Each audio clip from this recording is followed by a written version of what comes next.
Today we're going to be looking at wind turbines. I'm hiding a little bit behind a gorse bush just to try and help with the wind effects on the microphone, but the good thing is that if the wind's blowing, the blades are turning, so actually it isn't too bad. We'll just have to deal with it.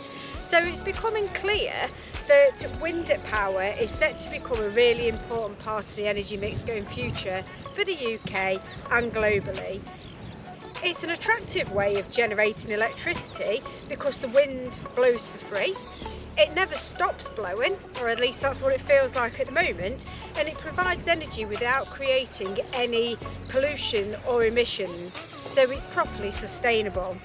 10 years ago, if I'd stood here and said to you with confidence that by 2030 offshore wind is going to provide enough electricity to power every single home in the UK, you probably would have thought I was mad.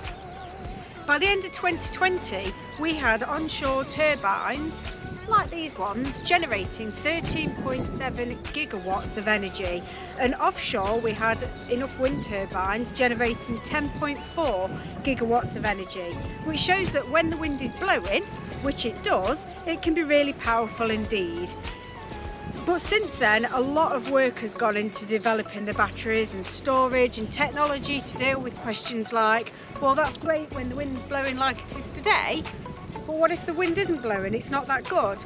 And they've spent a lot of time and effort lowering costs, making the designs as efficient as possible, and making sure that whether you install just one turbine on its own, a handful of turbines like we've got here today, or a whole massive wind farm, that electricity can be delivered reliably, safely, and at as low a cost as possible so that it's attractive to the energy consumer.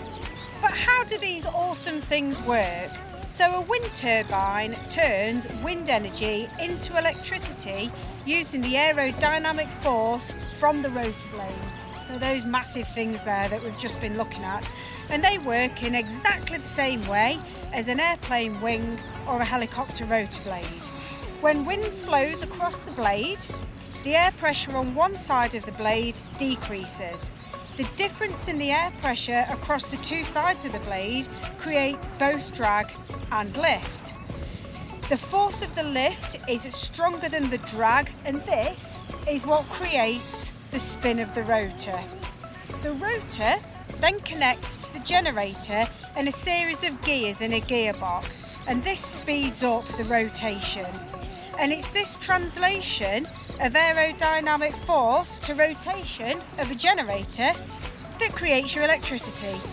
These 4 Senvion turbines are each capable of producing 2,050 kilowatts each.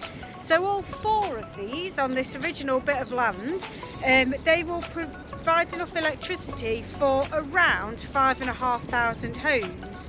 The blades are 82 metres in diameter, which is great, but actually these are only babies in comparison to the next generation turbines that are being made, ready to be installed in the North Sea at the moment. The most powerful at the moment is General Electric's Halliday X turbines, which I absolutely love. They can produce 13 megawatts of energy each, and their rotors are 220 metres across. All this sounds great, doesn't it? But when a developer goes for planning permission to put these things in, whether it's onshore, somewhere like this today that's local to where I live, or whether it's offshore, it isn't always plain sailing, and there's usually quite a lot of people coming forward to say that actually they don't want the wind turbines. Only this week, one of the world's largest offshore wind farms had its permission withdrawn, and that was due to be built off the east coast of the UK. And the reason the permission was withdrawn was because someone brought a legal challenge forward and said that they had concerns about the effects that the development would have on the landscape and on the view out to sea. So unfortunately, that huge wind farm has had its permission withdrawn, and in its current state can't go forward. So it's really, really disappointing, but I'm going to cover it in another video about why, although there's lots of really great things about wind power, why people might not actually like them. So that's it. Anyway, I hope that you've found that this has been interesting and informative, and I hope that you've liked it. Please feel free to subscribe and follow me as I travel on the road to net zero.